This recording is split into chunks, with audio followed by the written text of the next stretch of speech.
Wow, we got this one out quick. Welcome to episode 65 of an ongoing series where we basically take the camera anywhere we want and we try to find secrets and new discoveries to some of our favorite games. We were originally going to do Sonic Heroes, but hey, found out there was a debug menu for Sonic Mania, and how am I going to pass that up? So I hope you enjoyed the episode, and I hope you enjoyed the intro done by Michael Chin, a fantastic animator and a personal friend of mine. And with that all said, let's get going.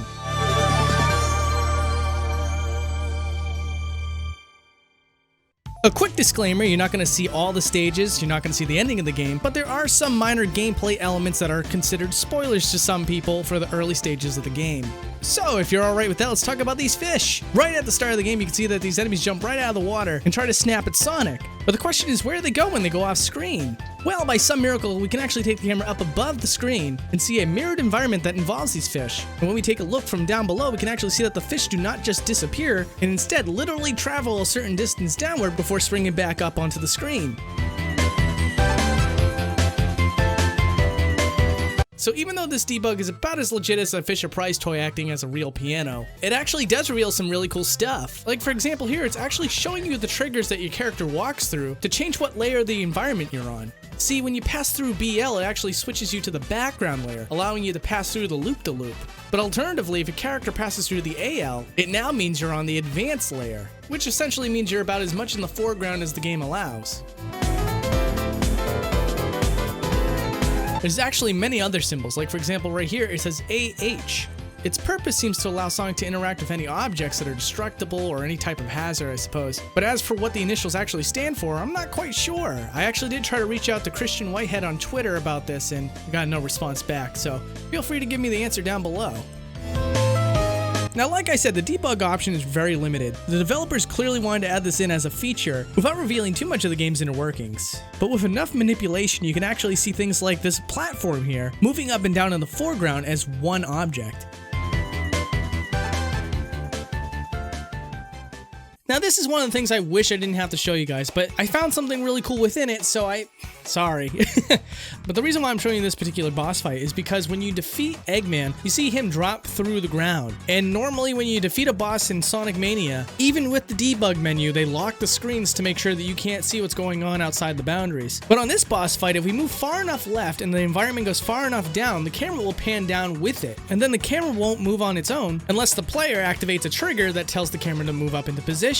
So if we lower the camera position during a lower part of the environment and move it back to the boss fight after we defeated Eggman, we can actually see his defeated sprite hanging in the air. Another cool thing too is that if we move the character inside the Mean Bean Arena, placing that character will actually crumble the ground underneath them. So I cannot stress this enough. The debug option tries to hide as much content as possible, while at the same time allowing some fun to the player. So it's a huge surprise to me to see that you can actually move the camera up during the first boss fight. But not only that, there's a ceiling for some reason. But the player would never be able to see this. In fact, this ceiling goes all the way up to the top of the map, and if the player were able to get to the very top, they could actually run around up there. Unfortunately, I can't do a zoom out for Sonic Mania, but I am impressed by one thing in particular, and that is that if there were a zoom out for this map, every waterfall and bridge properly connects to make an organic environment, so that it would look great if you were to zoom out the map. Like for example, these waterfalls you've been looking at have a start and a finish, including this one that you would never be able to see is actually connected to two different areas. If you were to be on the upper path, you could see the waterfall starting from underneath the bridge, but if you ended up taking the lower path, you can see that that waterfall extends all the way downward to the bottom of the screen. Using the same technique that we did for the Dr. Robotnik fight, we can actually see that the mini-boss in Chemical Plant Act 1 has a lot of environment that goes from underneath the stage. And since we were starting from the bottom, we can now see that the boss was maneuvering through a pool similar to the ones that are used to turn into gelatin in Act 2. One little sneaky trick that the game developers tried to pull off here is that in Act 2 of Green Hill Zone, they wanted to have two different backgrounds. When you're on the bottom layer, they wanted to have it have like a cave-like background, and on the top layer, they wanted to show some mountains with some giant totem poles. But if we manipulate the camera down below the stage when it's not intended to be, you can actually see the bottom of the totem pole background. But once the game realizes that you're down here, it blips the intended background.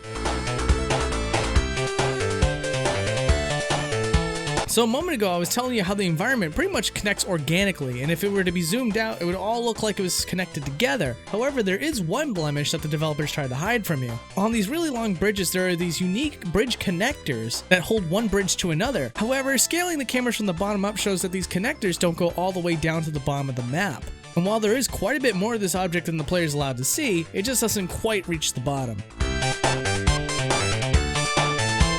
Act 1 of Studiopolis. There's something very odd here. For one thing, the walls don't trap the character, and that's something that typically happens when you place a character inside the walls of Sonic Mania. However, here, they just drop. But what's even more intriguing is that the posters that are supposed to be placed on top of these walls actually act as platforms. If we were to place a character on top of those, you can see that not only does the character stand on it, but they can push it as well. And I guess we can take this time to talk about the Dr. Robotnik icons. Now, like I said a second ago, the characters tend to get trapped in the walls, but you could jump to scale whatever wall you're stuck in. However, these Dr. Robotnik icons are meant to either A, push the player out of the way, or B, kill the player outright. This is to prevent the player from exploiting the game and doing some really cheap tricks like running across the ceiling. You don't get to have any World 1-2 shenanigans from Super Mario Bros. In this game. In fact, that Dr. Robotnik icon actually goes past the boundaries of the screen. Therefore, if you were to actually get on top of the roof, you wouldn't be able to get back down.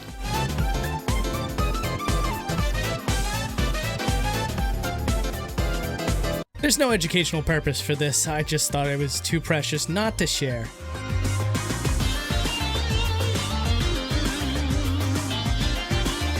Right at the start of Hydro City, we got ourselves a wall on the left-hand side. Now, normally the walls have no surprises, and so it gets to a point where if you find anything at all, it's worth at least a mention. So when we get to the very start of the map, which is in the upper left-hand corner, we can actually see that there's just one square of green stone instead of this typical orange. And interestingly enough, that is the same brick that's used in the backdrop of when you're underwater, just without the aquatic effects. And over here, outside of the water, it functions just like the wall does, trapping the player and not allowing any free movement.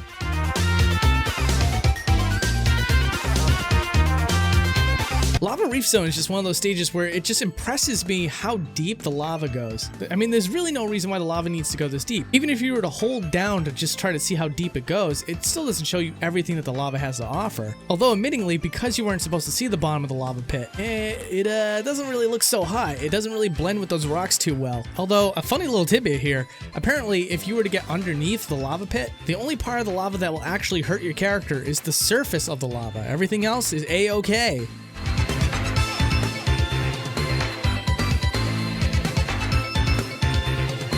There's also an S symbol, and when the player touches the S symbol, it automatically turns them into a spin.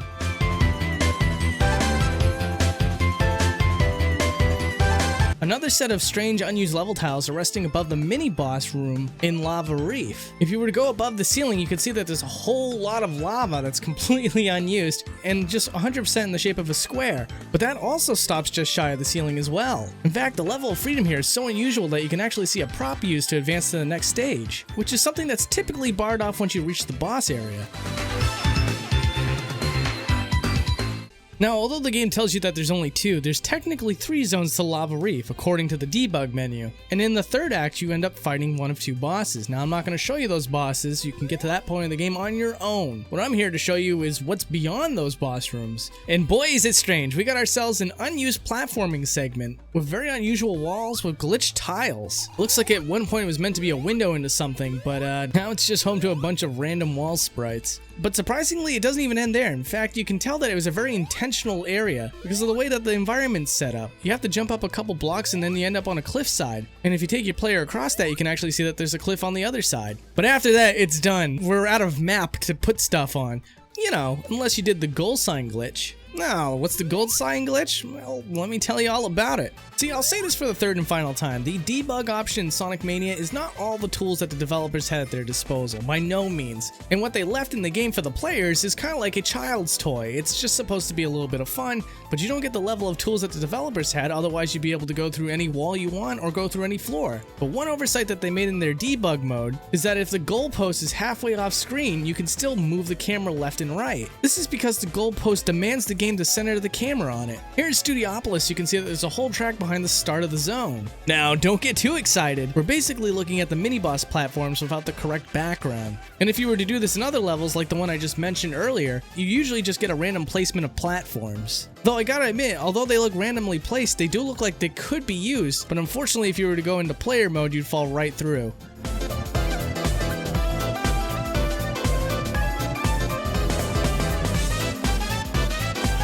Really, Shesez, you're not gonna show us what's beyond that cliffside? Don't worry, man, I got your back. Now, I told you, there's really just not a whole lot to see here, but I totally understand the value of ruining someone's imagination. By the way, if you want to use the debug mode at home, all you gotta do is just hold down Y at the title screen and then press B. Feel free to let me know what you find. And also, if this is your first time here at my channel, I do have a Sonic Adventure 2 episode that's a lot more comprehensive, so I got a link to it in the video description down below.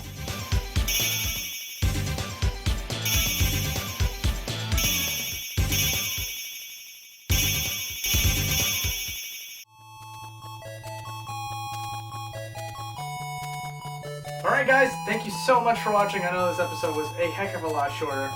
Pat, you know what episode I did this week?